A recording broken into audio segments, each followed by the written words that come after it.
अपने सेवा के ठाकुर जी को अति गुप्त कर लीजिए। ना उनका फोटो खींचना है, ना किसी को दर्शन कराने हैं।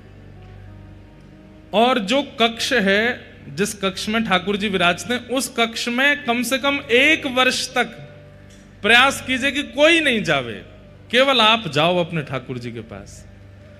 आप सेवा करो, आप ही भोग पधराओ, आप ही श्रृंगार करो, और जो भी सामग्री लेकर के आते हैं ठाकुर जी के लिए, खिलौने लेके आओ, ठाकुर जी के लिए सखी स्वरूप लाओ, बंगले लेकर के आओ, जो भी लाओ सब बाहर लेकर के आइए, छुपा के लाइए सबको, क्योंकि घर वालों को भी नहीं पता चले क्या आया है। और 1 वर्ष तक अपने ठाकुर जी की आप सेवा बिल्कुल गुप्त रूप से कीजिए, गोपनीय रूप से कीजिए। ना उनकी फोटो कहीं डालिए, ना किसी को दिखाइए। घर के सदस्यों से भी कह दीजिए ये बाहर चित्र लगा हुआ है, इसी में दर्शन कर लो, भीतर नहीं आना है।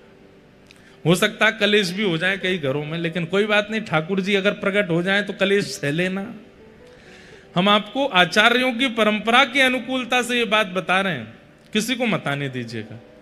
1 साल बाद आप अनुभव करेंगे। 1 साल तो बहुत लंबा होता है, कुछ ही दिनों में आप अनुभव करने लगेंगे कि ठाकुर जी को आप जिस अवस्था में छोड़ के गए, ठाकुर जी उस विपरीत अवस्था में आपको मिलेंगे। आपके संग सेवा, आपके संग लीला करेंगे। क्यों? उसके पीछे कारण है। नित्य ठाकुर जी आपसे मिलते हैं, आप ठाकुर जी से मिलते हो। उससे क्या होगा? ठाकुर जी को यह विश्वास हो गया कि भाई ये प्रचार में नहीं है, ये केवल मेरो है, ये बाहर जाके किसी को बताता भी नहीं है, बाहर से अंदर आके किसी से कुछ कहता भी नहीं है। तो बहुत कठिन है ये सेवा, लेकिन करके देख लो। हम तो अपने लाल जी, हमारे बेचारे लाल जी तो सबके है गए, अब तो ये संभव नहीं, पर कभी ना कभी तो अवसर मिलेगा, हम करेंगे। किसी को मत दिखाओ, आप सेवा करो, आप ही भोग लगाओ, आप ही सामग्री पधराओ। फूल लेके आइए, किलो किलो फूल लेके आओ, और छुपा के भीतर ले आए, और भीतर आके अपने आप बंगला बनाया, बंगले में ठाकुर जी को बैठाया, दर्शन आरती करी, उसके बाद सारे फूल उतार करके बाहर पधरा दिए। किसी को दर्शन मत करा। श्रीनाथ जी में 56 भोग लगता है। नाथ द्वार में आप 56 भोग की सेवा कर लीजिए, यजमान बन जाइए। आपको भी 56 भोग पवाते हुए ठाकुर जी का दर्शन नहीं होगा।